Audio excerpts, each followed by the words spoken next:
Well, good morning, all. I'm Dr. Laura Lacher, and welcome to Medical Grand Rounds. And Happy New Year to everybody as we get going for our 2024 schedule. I'll start with just a few reminders and some announcements, and then get into introductions for our talk. So next week, we'll be hearing the talk RX Hot Topics, which is a potpourri of outstanding and pragmatic teaching from our clinical pharmacist, Dr. Abby Fry, and that will be here in person next week. And just a reminder, Grand Rounds is a joint effort between Providence St. Vincent Medical Center and Providence Portland Medical Center. We have been returning to a live audience as we're able, often here in Southern Auditorium on Tuesdays at St. Vincent, and sometimes in person on Wednesdays at Providence Portland. So stay tuned, and that's always notified in the email that you receive each week with your invite. You can earn CME credit by being with us here in the room, or by watching live virtual on Teams, or by watching a recording, and that recording is the same link as the invite each week. I'll be monitoring the Q&A throughout today's session, so please go ahead and post any comments or any questions that you have for our speaker, and I'll mostly hold those until the end as time permits. And now for introductions. We are joined today by a great teacher and a familiar face to many of us, Dr. Miles Hassel. His internal medicine practice, the Comprehensive Risk Reduction Clinic, emphasizes evidence-based nutritional lifestyle management in the context of a thorough traditional medical model.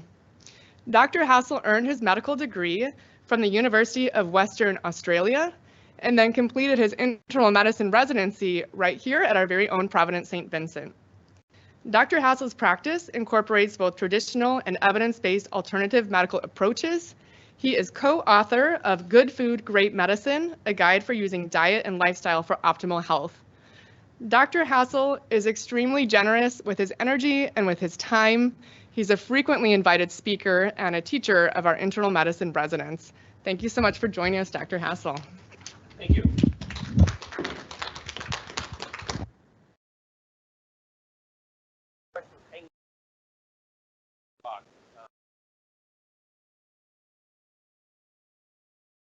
Evidence-based.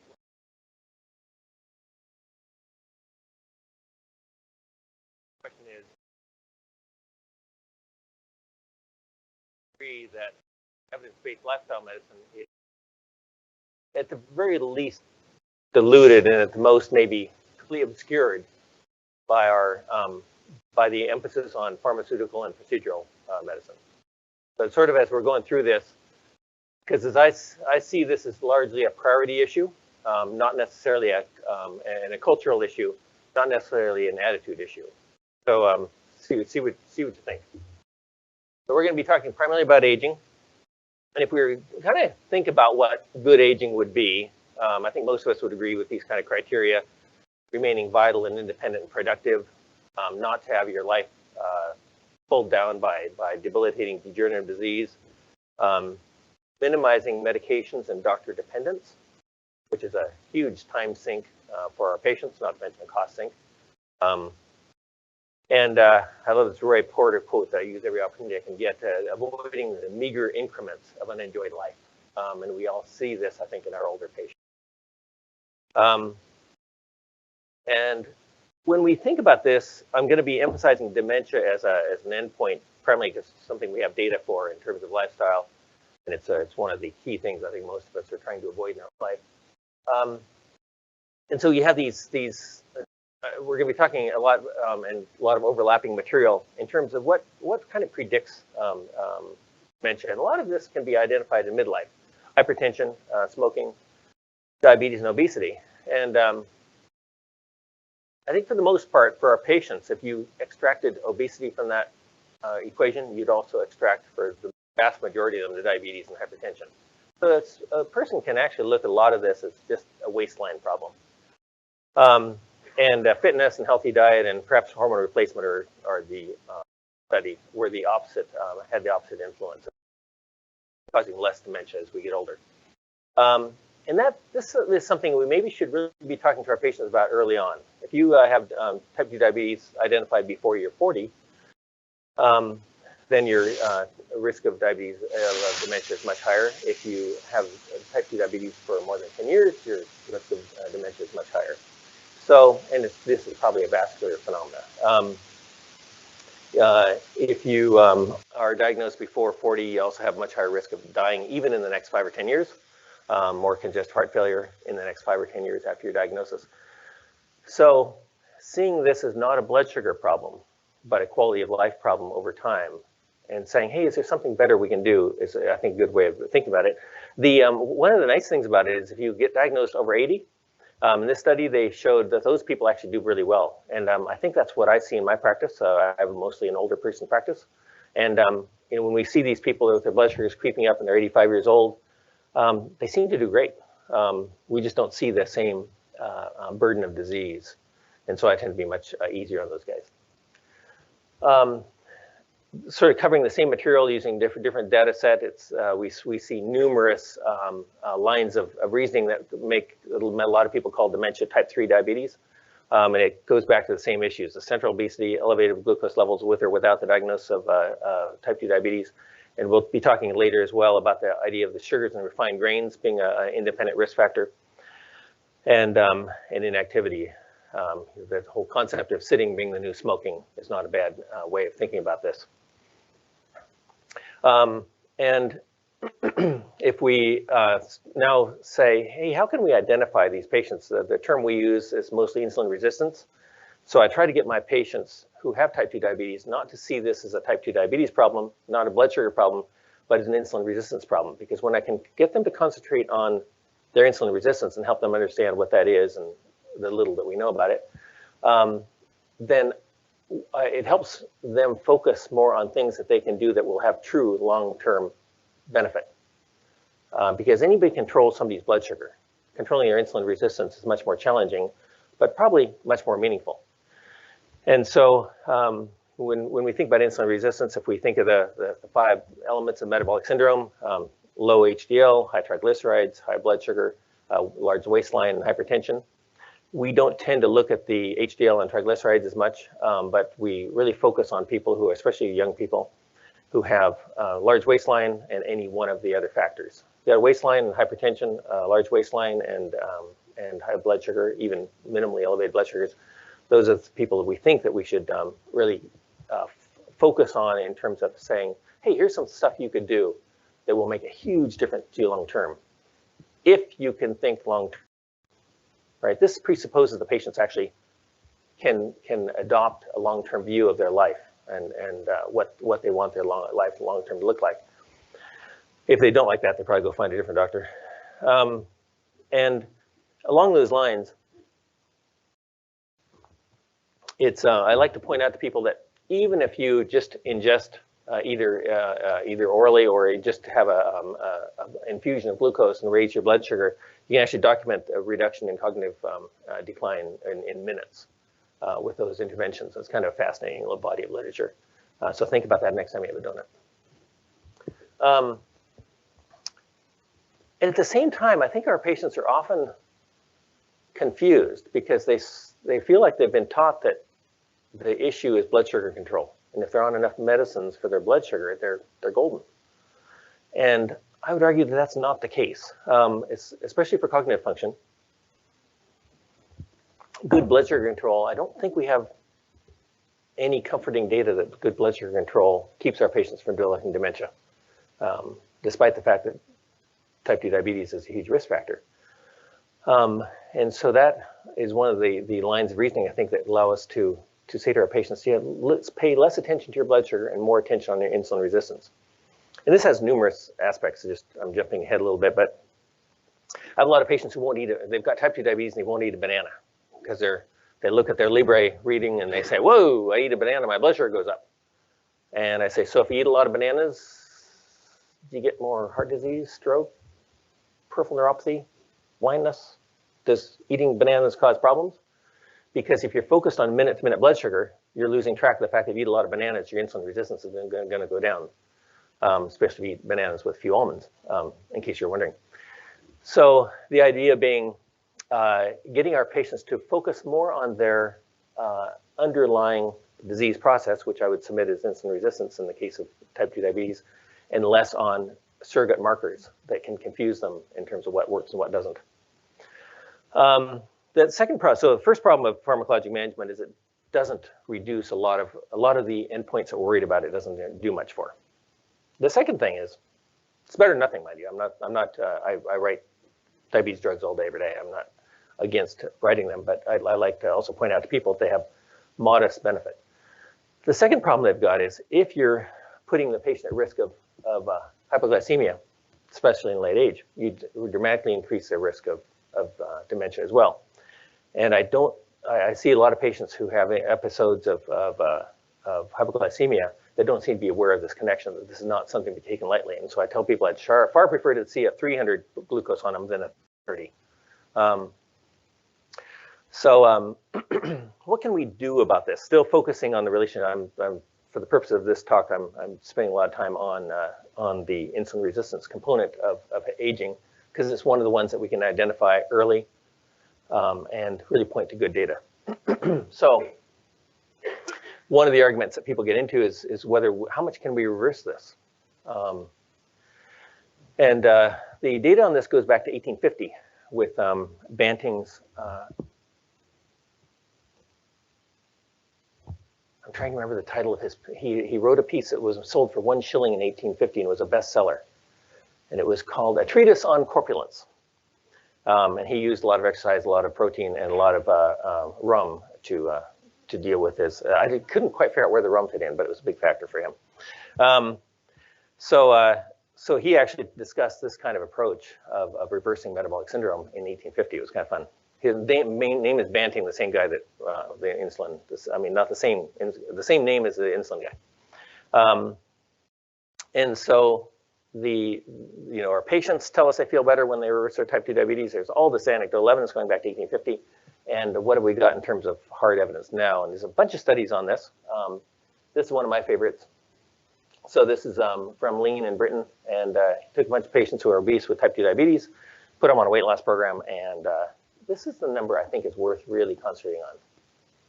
So you'll see his data that often people will quote the 46% diabetes reversal rate in his study. I think that's the wrong number to concentrate on. I think the number to concentrate on is of those who lost 33 pounds or more, 70% remained ex-diabetic at 2 years. And that's what I think our patients need to hear about, is that the weight loss component is probably critical for most of our patients, not all.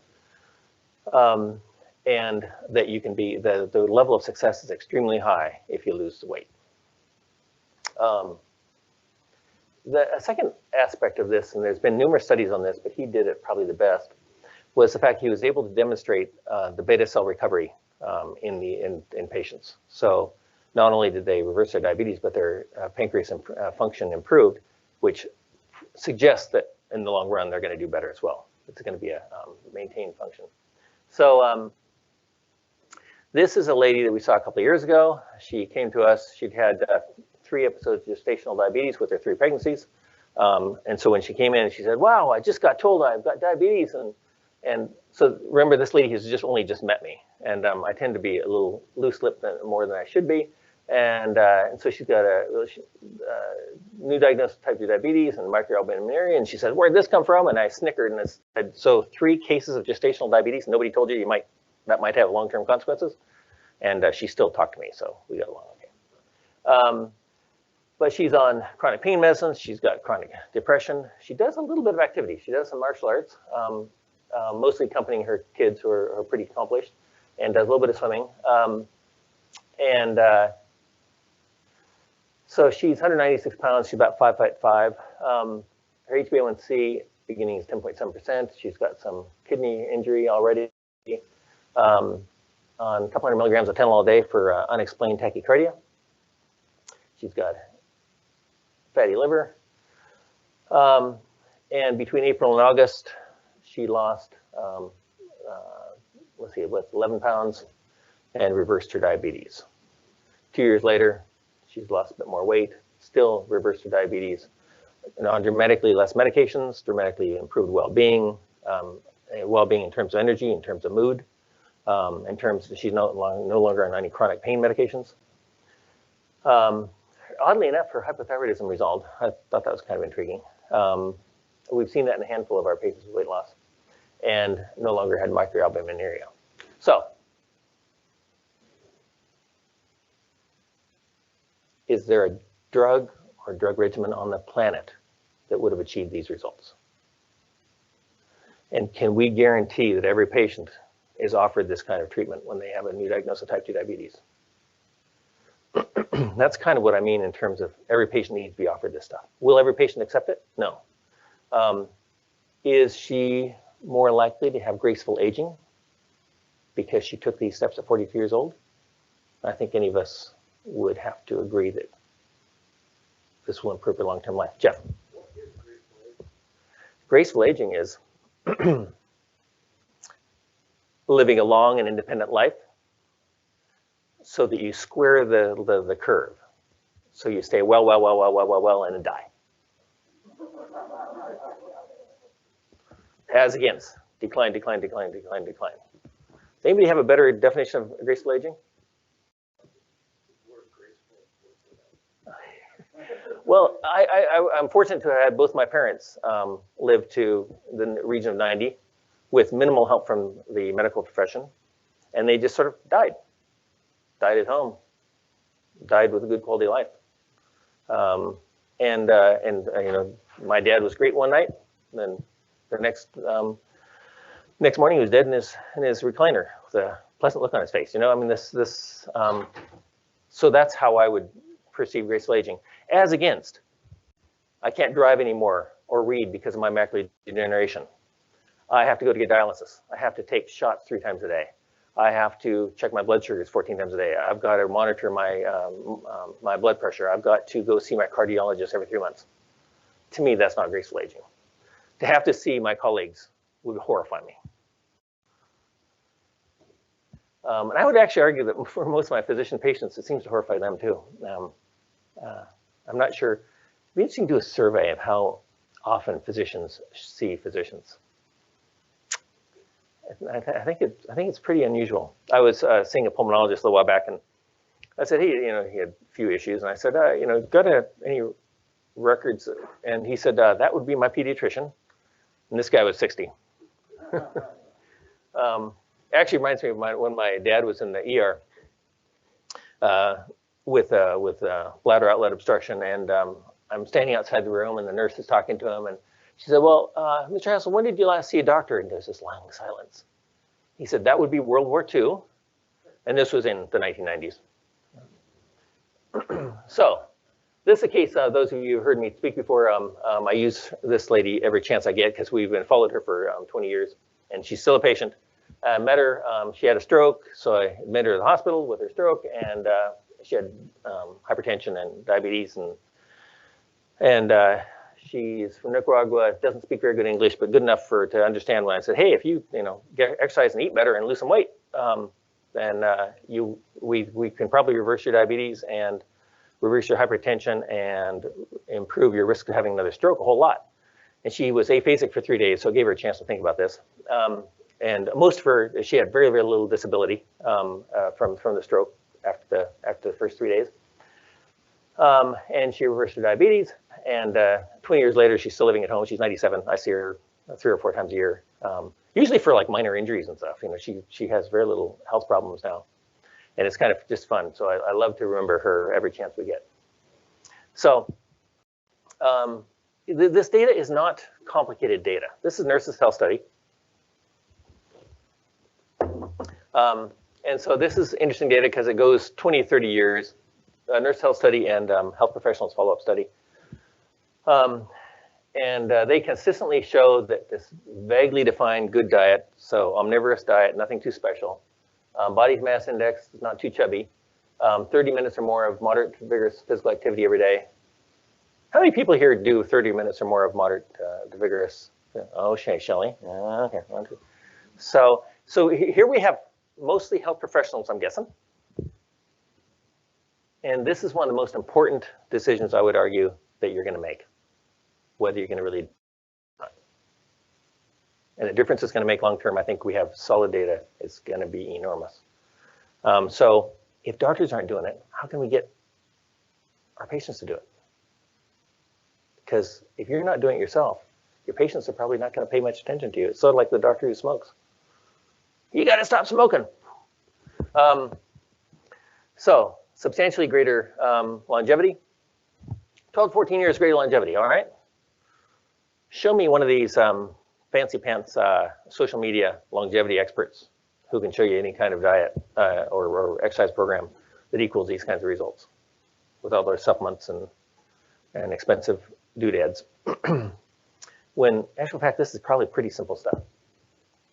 And 90% reduction in type 2 diabetes.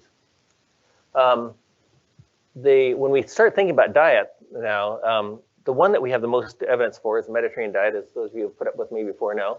Long-term data associated with less cognitive dysfunction, heart disease, type 2 diabetes, cancer, especially breast cancer, environmental impact, and mood disorders.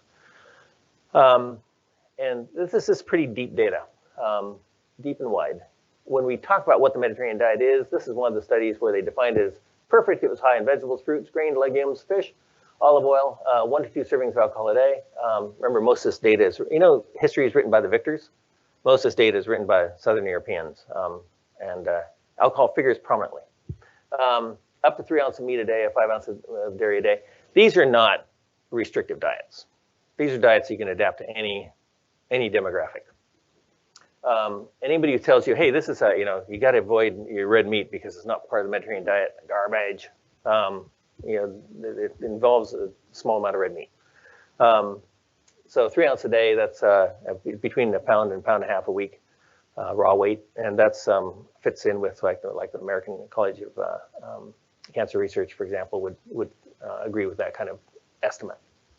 And you see this in these big studies, you see this dose-related response between adherence to this diet and better health outcomes. You also see in terms of aging, you see people who follow this kind of diet have less frailty. They're less likely to fall down. They have higher walking speed. And we don't really know why that is, why they seem to have better motor function. There's also multiple lines of evidence that says people who follow a better diet, which we're using the Mediterranean diet as our marker for that, also have bigger brains. They have less brain shrinkage over time. Multiple lines of evidence for that. It's got to be a good thing. Most of you are probably familiar with the MIND diet, which is sort of a combination of the DASH diet and Mediterranean diet, which has shown some in randomized, shown some evidence for improvement in cognitive function. And reduction in Alzheimer's type dementias in particular. If we look at all dementias, because if we argue that most dementia has a vascular component, we'd probably see better results. But a significant reduction in Alzheimer's type dementia is not a shabby finding. We also see significant reduction in Parkinson's disease. And Parkinson's is another one in my patient population in terms of debilitating effects for 20 or 30 years in life. Parkinson's is a big one. And so my argument is anything that we can show that reduces Parkinson's or blunts the progression of it should be a high priority for us if we're looking at graceful aging. Parkinson's is not an example of graceful aging in my practice. I'm going to touch on a couple of factors I think are interesting to talk about. One of them is extra virgin olive oil.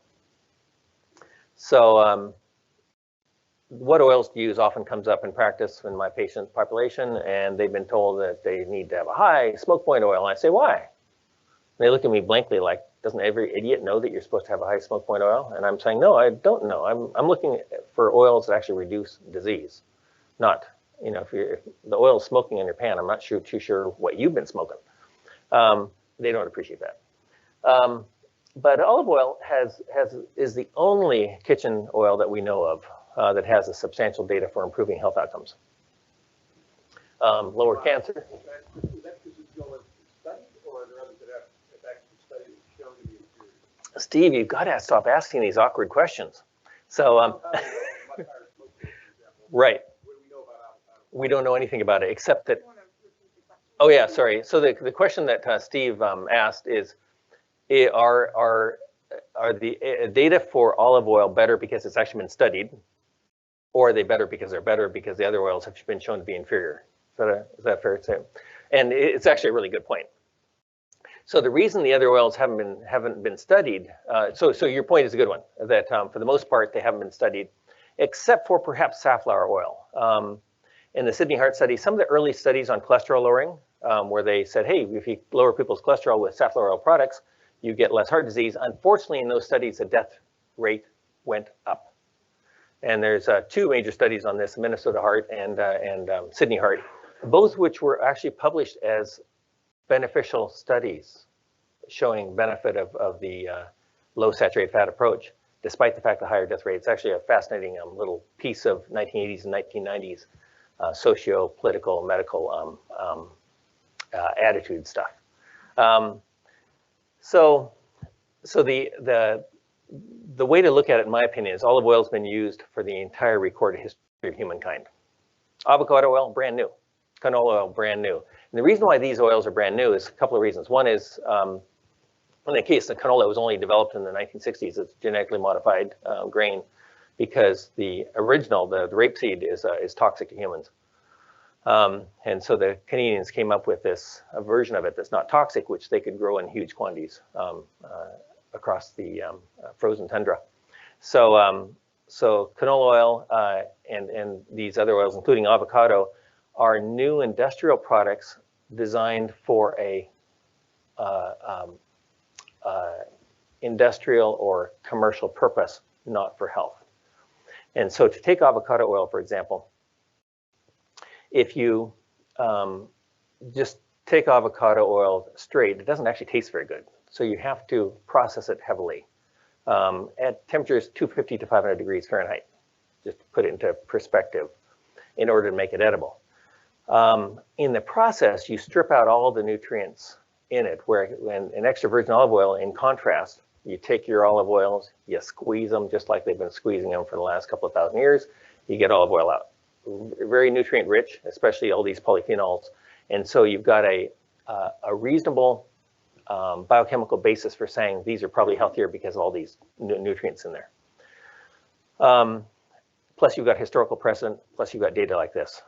If anybody can show me that a high smoke oil like avocado or grapeseed oil has any health benefit, I'd be delighted to see it. But I've yet to see anybody even attempt it. And so I think it's an argument of silence to say those oils are bad. It's not an argument of silence to say olive oil is good. I think it's the best answer I can give. How does it work for you? Okay. So in the range of studies on olive oil, showing various aspects: heart disease, gut, immunity, cancers, and I'll just show you two studies and 2 meta-analyses in particular. This looked at total mortality and in olive oil studies, showing an overall benefit in terms of total mortality, and this showed reduction in cancer risk across a broad range of studies. So is it perfect data? By no means. There is no perfect nutritional data. One of the things to remember about all the lifestyle stuff I'm talking about, it's all cobbled together from really poor quality data. And so that's why if you're going to use lifestyle medicine information, you've got to, what our practice is to always use 3 lines of evidence. If there's not 3 lines of evidence supporting recommendation, we don't do it. And that gets you away from the fad stuff, from the commercial product stuff, and just looks at what there's relatively solid basis for. I don't know if any of you know the epidemiologist John Onion did this from Berkeley, I think. And he wrote just a fabulous paper about how bad nutritional information is. And it's a really valuable paper to read because it shows the caution that we should use when we're approaching the subject that we're talking about today. The next thing to think about in terms of graceful aging is, what are we eating that's actually been damaged? So, and if the next couple of slides I'm showing you are correct, am I being cruel to say that the conventional medical community is ignoring it and ignoring the evidence? So when we think about commercially processed foods, we're talking about foods that have been processed in factories at high temperatures and pressures. And so the term commonly is ultra processed. In the data, this applies to just about everything that you don't make at home. Baked goods, ready-to-eat meals of all kinds, ready-to-eat cereals of all kinds, the protein powders that the gyms sell, those breakfast bars that are full of just good stuff. Because these are all made to basically live almost forever, kind of like ding dongs. And so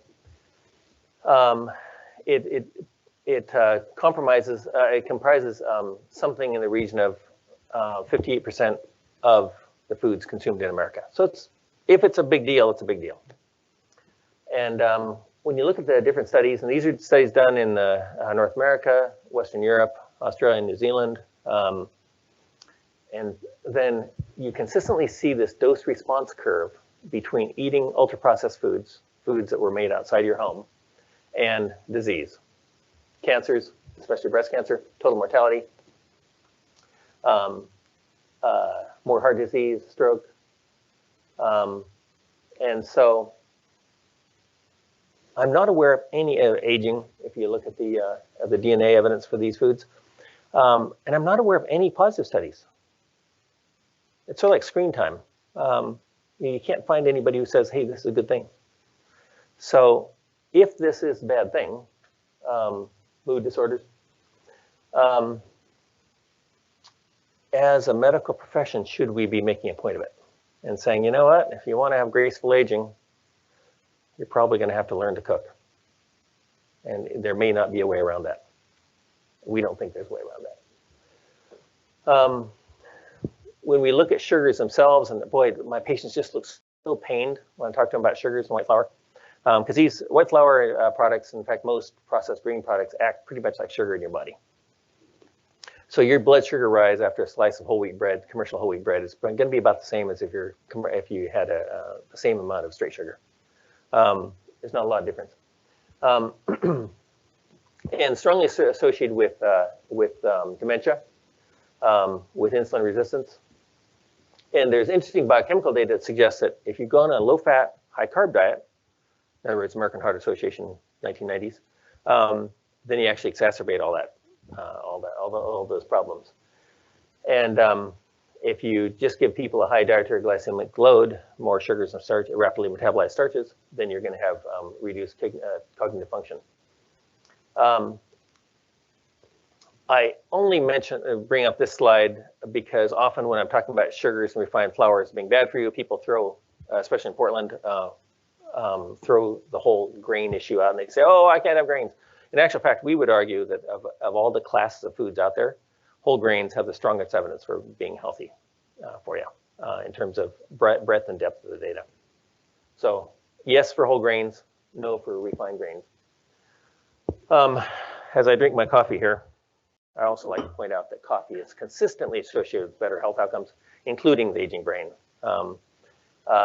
Seems to be associated with less Parkinson's disease and less disease progression. You get somebody up to 200 to 400 milligrams a day of caffeine from coffee or tea. It seems like you get less progression of Parkinson's, less dementia, less cognitive decline, and it works better in women than men, apparently. Physical exercise. You remember back in the nurse health study data that the healthiest group of people had somewhere in the region of north of 30 minutes a day of moderate to vigorous physical activity. And if you put your mind to it, that actually isn't hard to do. A few minutes in the morning, a few minutes at noon, a few minutes at night, doing some stairs. You can actually easily accumulate that in the context of a busy life. In our exam rooms, we have a lot of physical activity equipment. And so people can say, I just don't, don't have time to go to the gym. And so I just grab a barbell and say, yeah, when would a busy professional find time to exercise? Just when would that happen until they get red in the face and angry? So this was a really fun French study. It was a similar to nurses' health study, except that they also did a bicycle ergonometer study on these women every 2 years and followed them for 40 years. Those women that were fit had 1/10 the risk of having dementia over the course of the study. So the data for physical activity for frailty is very, very strong. For cognitive dysfunction is not as strong. And but it's there, but it's not as good. And so this idea of multimodal interventions probably has better evidence for benefit, which is a good diet, good exercise, some kind of cognition stuff, and probably socializing. And so that leads to the concept of exergaming. So exergaming is things like tennis and pickleball and ping pong, anything that gets you active and socializing and requiring strategy. So when you take people with Alzheimer's disease and put them on an exercise program, you certainly improve things like anxiety and irritability and depression, better attention. Overall, the cognitive function doesn't improve all that much. And one of the issues might be that there's a threshold effect. We think that we're seeing this in our practice, is that and so now we no longer prescribe exercise, we prescribe getting short of breath. And we say, if you're not short of breath, you're not exercising. I don't care how much you're walking. And that seems to be getting, for our practice, seems to be getting better results when people realize they've really got to push it. And I think we're seeing increasing evidence that there's some threshold effects, and I think we should really keep our eye on that literature, because it may transform the role of exercise as a prescription for our patients, if we can figure out exactly how to make it work. Because at this point we don't really know how to do that. The evidence for high intensity activity reducing the incidence and progression of Parkinson's, especially progression. So obviously you want to reduce incidence. But what about those people that are starting to show signs of Parkinson's, and we could do more than just give them Sinemet and counseling and centered ballet classes? What if we could do more for them than that? And I think that the diet, caffeine, and high-level exercise data is starting to suggest that we can do more for them. It's incomplete at this point, but as I say to them, it's incomplete, but what have you got to lose? What have you got to lose? What's it going to cost you? And our patients, for example, we work a lot with Starting Strength in Beaverton. It's a weightlifting gym. The patients go there and they come back and they are evangelists for this. They say, I feel so much better. I can do so much more. And this is after like a couple of weeks. This little lady who she deadlifts 175 pounds now. You know, she's like 5'2" and quite rotund.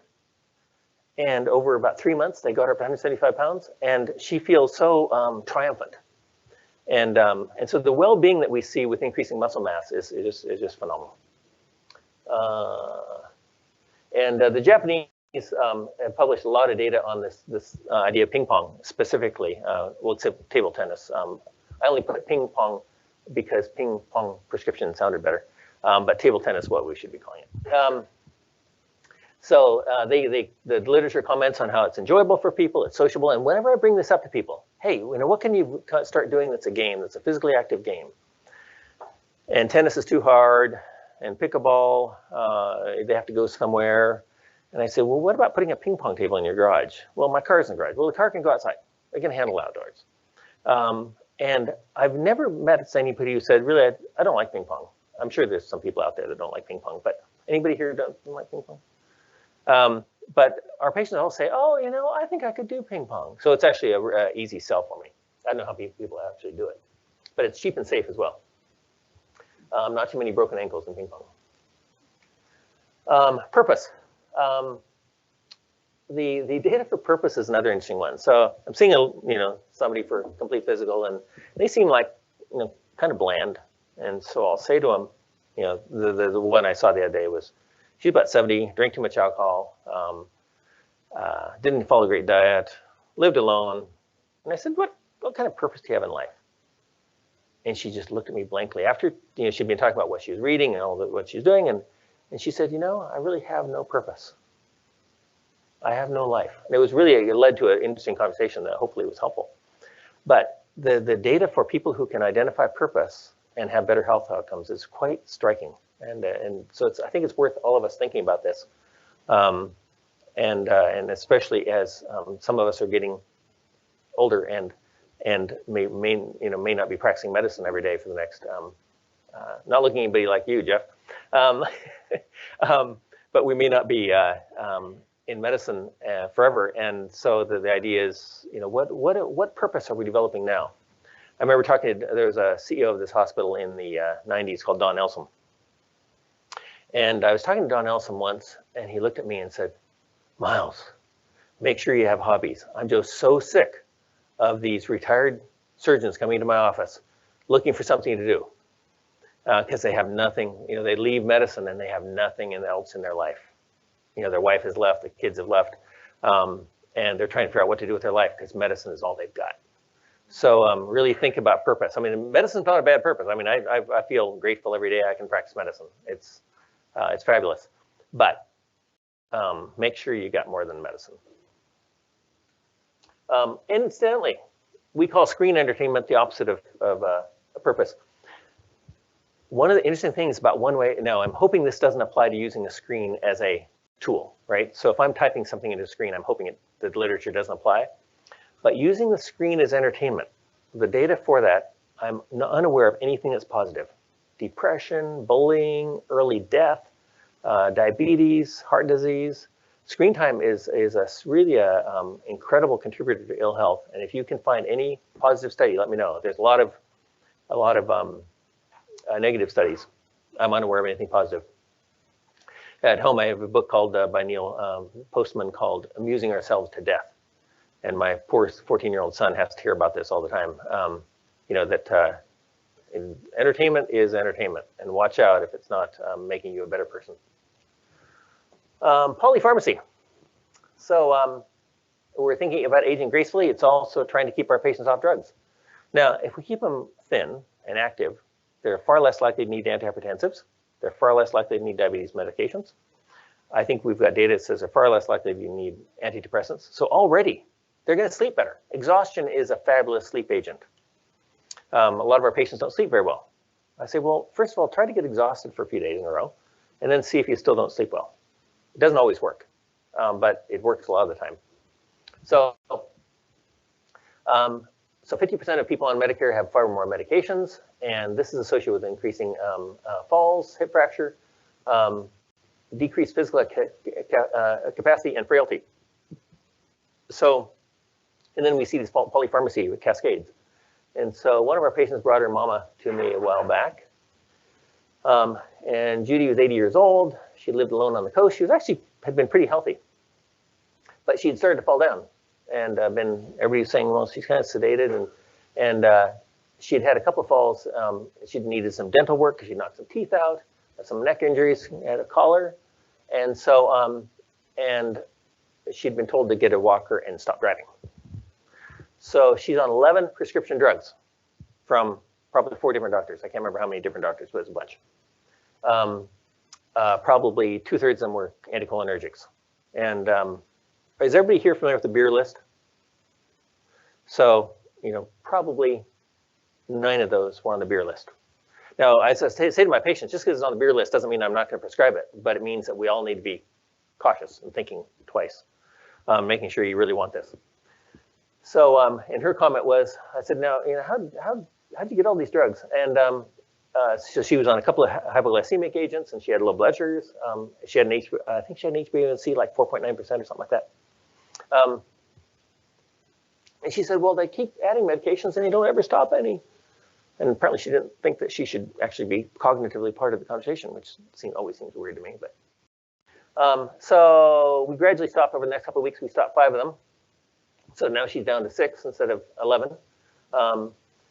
And I was sending notes to her treating physicians, telling them what I was doing and why. And I didn't hear from any of them at all. And we put her on an exercise program, and all of her numbers improved quite a bit. And she was able to go back to living independently and driving. She didn't have any more falls, and she didn't use a walker. And she went back to her local doctor, and he fired her. He said, well, you can't have this many doctors involved in your care. And up until that point, lots of doctors involved in their care had been okay with the PCP. But somebody who stopped the drugs apparently wasn't. And that's actually not the usual experience I get. Usually I get, a nice interaction. And, we deal a lot with Kaiser doctors, and it's usually great. And but this one, it wasn't so great. So much for good communication helping medical care. Incidentally, she's still doing well. Just saw her daughter the other day, and she's still doing well. So the basic elements, Mediterranean-style diets. And instead of Mediterranean style, we could call it omnivorous whole food diets, because it's probable that any omnivorous whole food diet works, whether it's Mediterranean or Nordic or Pan-Asian or Paleo or something. We think the case for minimizing processed foods and teaching people to cook at home is pretty strong. I don't think the daily or thrice daily, if you look at the blood sugar data, the thrice daily exercise works a lot better than once daily for the same volume of exercise. So, creating a habit of physical activity all day, every day. And when you look at the historical precedent, one of the lines of reasoning that we pretty much demand in all of our recommendations is historical precedent. So if something hasn't been done historically, we would argue that maybe it's not great. It's at least suspicious. Where if something has been done historically, if people have been eating tomatoes for 500 years, they're probably okay. So when you look at the habits of humans up until post-World War II, physical activity all day, every day was kind of normal. You know, the idea of sitting as much as we do was probably simply impossible unless you're in a wheelchair. Waist control. It's hard to exaggerate the value in patients who have a little bit of high blood pressure, a little bit of blood sugar, of losing that last 10 or 20 pounds that they need to lose. It's really amazing how often that really works. Purpose we talked about, and then beware of our colleagues and their prescription pads. And everyone should be considered very carefully. What are the motivation? And that's, I think, a huge part of our job. And this goes back to my initial questions: is this part of our perception of our job is to motivate people to apply better lifestyle practices and impress on the patients the value of taking a long view of life. So the way I put it to people is, I'm not treating you for what's going to happen in the next year. I'm trying to imagine what life is going to be like for you at 80. And if you don't share that view, we're going to probably not be a great match. Culture. This stuff takes time. When you take good care of yourself, it takes time, and it means you're not going to be able to spend the time on something else. It doesn't take money, it just takes motivation. You need one knife, one cutting board, one fridge. You don't even need any exercise equipment beyond a $5 skip rope, maybe. We had a guy who wanted to lose weight because he didn't like taking antihypertensives, and he wasn't doing real well for a while, and then all of a sudden it was fabulous. I said, "No, hey, what happened? What made you suddenly lose 10 pounds and drop your blood pressure?" And so if every hour he would do this for 1 minute. And you do that for 1 minute. I don't want to do it because it'll make me short of breath and get embarrassed. But that was his practice, right? Now, who can't do that? All you have to have is motivation. You'll be not surprised to learn that he's actually a motivational speaker. He goes to factories and stuff, and so he decided to motivate himself. Food deserts. A lot of people ask me about people who live in food deserts. I say, you know what? I grew up in what you could call a food desert. I was a long way from anywhere. You know, shopping was a big, fun experience. Once a week, we'd go 30 miles and shop. And to us, it was like an adventure. And so we said, people in a food desert, you know, find somebody who's got a car and turn it into a shopping adventure. And we say Winco is still the best health food store out there. Education. What matters? So we would argue, for example, that the word organic doesn't matter. Don't get, you know, let's concentrate on the evidence. What makes a difference and what doesn't? I prefer to see people eat any old broccoli than no broccoli at all if they can't get organic. And a lot of patients have this perception. It has to be the certain labels have to be there. And if the evidence for that label isn't clearly based on evidence, then people should be taught, don't worry about that. And as part of that, we should be inspiring victors, not victims, showing people how they can overcome their barriers, not saying, oh, you can't overcome these barriers. Because most of them can be overcome, not all. So we think you should sell lifestyle medicine. Identify patients with obesity, hypertension, type 2 diabetes early, and convince yourself that I'm right, because of course I am. Convince yourself that it's worth doing, because it takes time, it takes effort. You'll get a lot of pushback from patients. A lot of patients aren't going to do it. That's okay. I've got patients who didn't want to stop smoking either. we don't, patients won't take immunizations. There's all kinds of things patients won't do. It doesn't mean that we stopped doing it. It means that we just realize that everybody's got their own choices to make.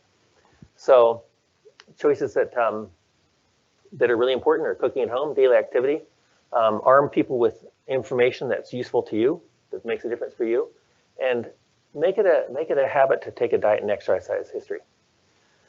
Because your patients sort of, this is an artificial distinction, but it's actually a distinction that I think we see in the real world. You can either emphasize lifestyle education for your patients and help them become more medically independent and healthier, or you can take the easier path and write more prescriptions. Now, in reality, most of us are doing both, but I'm arguing that the emphasis should be on this lower trajectory. Thank you.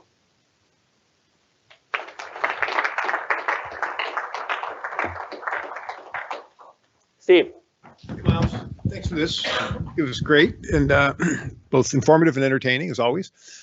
We're reading a lot lately about alcohol and how sort of the pendulum seems to be shifting back now, and you're seeing a lot that any amount of alcohol is unhealthy. What does the data actually tell us? Any thoughts on that? I haven't dug into this myself, but I do enjoy my rye Manhattan at the end of the day. After a long day, I'm not going to lie. You don't have to disclose everything about yourself, Steve. Yeah, no, just a little bit there. But, so I'm just wondering. Oh, we can talk, Miles. I think so. There's two bodies of literature to look at, in my opinion. The one that I find the most compelling is the big studies, InterHeart, the EPIC studies, Nurses' Health Study, Physician Health Professionals Follow-Up Study, the Mediterranean Diet studies, where you got big numbers, and you say, out of this subgroup, who's the healthiest? And generally speaking, every single subgroup includes alcohol and some red meat and a lot of fruits and vegetables, beans and grains, right? So the core of it's still fruits, vegetables, beans and grains. But if you look at these healthiest subgroups, it always includes alcohol. If you look at, let's take, so Pam Goodwin did a really interesting study on breast cancer survivors. And she said, if a breast cancer survivor, so these were all stage 2, or they all had to have invasive breast cancer. Trying to remember which, but they're also not, these weren't DCIS patients, so all invasive breast cancers. And for breast cancer patients, drinking alcohol reduced their death rate through the reduction in cardiovascular disease. It did not increase their risk of any breast cancer associated diagnosis. So it is certainly true at some level, alcohol increases the risk of cancer, death. And for women, that's probably starts at about 2 drinks a day, rye or not. And that's to a huge degree driven by breast cancer, which sort of doubles at about 2 drinks a day. At half a drink a day or a drink a day, it probably has consistent data for benefit, primarily driven by reduction in cardiovascular risk. Is there a slight increase in some cancers in those groups? Absolutely. But in terms of the overall population, the benefit is dramatically greater than the harm. And so whenever you see a study of this nature that you're referring to, make sure, for example, let's say I said, 2 drinks a day or more in men are associated with more gut cancers, but it didn't show a reduction, it didn't show an increase in total mortality. So for example, that population gets more esophageal cancers. But what if you looked at that same data and said, but their overall total mortality was substantially less, which I think is what we're seeing. And what if we said, how many of those guys who say they have, because remember, this goes back to John Ioannidis' work and says all this data is lousy data. And how many of those people who say they're drinking 2 drinks a day are actually drinking 4? And those kinds of confounding variables, which have to be taken into account. Because people are more likely to underrate their alcohol intake than overrate their intake. So I would certainly argue too much alcohol is too much. The old guideline of probably 2 drinks a day for men, 1 drink a day for women is probably still a pretty safe one. But to say that overall any alcohol is dangerous is, I think, involves extremely fine slicing the data to look at just one outcome. And I think if you're looking at total mortality and cardiovascular disease, those still overwhelm the harms. Thanks, Dr. Hassel. I'm going to bring in some questions from our online audience. So first off, thank you to our librarian who has posted the reference to the Ionides article. So you can find that in the posted Q&A. Whoa, that's nice. Some of this was addressed in your barriers slide, but I want to bring forward some comments and questions. Can you speak to addressing barriers to adherence based on finances and culture? Cooking a Mediterranean diet is more expensive than eating ultra-processed foods. It also may not be applicable to those from other cultures, and it might have startup costs such as cooking equipment and the like. Can you flesh out a little bit further, just some thoughts on this? Yeah, so I disagree with all those points. So the Mediterranean diet, or if we, and remember, I'm actually calling it a whole food omnivorous diet, right? So remember, it's based around fruits, vegetables, beans, and grains. Beans and grains are really cheap. So my breakfast this morning was a combination of 1/3 whole rye, 1/3 whole barley, and 1/3 whole oats. This is rye in the grain form, Steve, just in case you were thinking otherwise. That stuff is like 80 cents a pound. And a pound of that stuff can feed me for quite a while. So I think one of the things when you start saying homemade food is more expensive than refined foods, I think you're making a big mistake to start with. So when I walk in a supermarket and I see somebody who looks like they may not have a lot of money, and I'm looking at all this refined food in their shopping cart, I feel like, let me help you. Here, let me show you the whole grain section. Secondly, the equipment startup is, you need a pot, you need a fry pan, you need a cutting board, and you need one 8-inch chef's knife. Victorinox, I would recommend $30, and it'll last you literally a lifetime. Was there another point I haven't addressed yet? I think we can move on to the next question for now. I do think there is some helpfulness in the language, maybe to have the diet be more culturally accessible. So appreciate the language in the barriers section. Okay, this person asks, if you had to choose, say, more activity or more socializing or better diet versus weight reduction, what would you prioritize? And in my opinion, that's an artificial distinction and inappropriate in practice, because when I'm saying, hey, I want you to have a better diet, it probably is going to mean, if they're overweight, it's also going to mean eating fewer calories. And so how can we adopt a diet so that they're eating fewer calories and not hungry? Eat more, weigh less, in the words of Dean Ornish. And the secret to that is fiber in some form. And less processed foods, because less processed foods, you just simply have to chew them longer. I mean, that alone takes time, and it has higher satiety level. So I would submit that the basis for the question is erroneous. I hope they're not offended. We'll have a question here, moving in a little different direction. Could you talk about the microbiome and the benefit of diets that focus on diversifying the microbiome?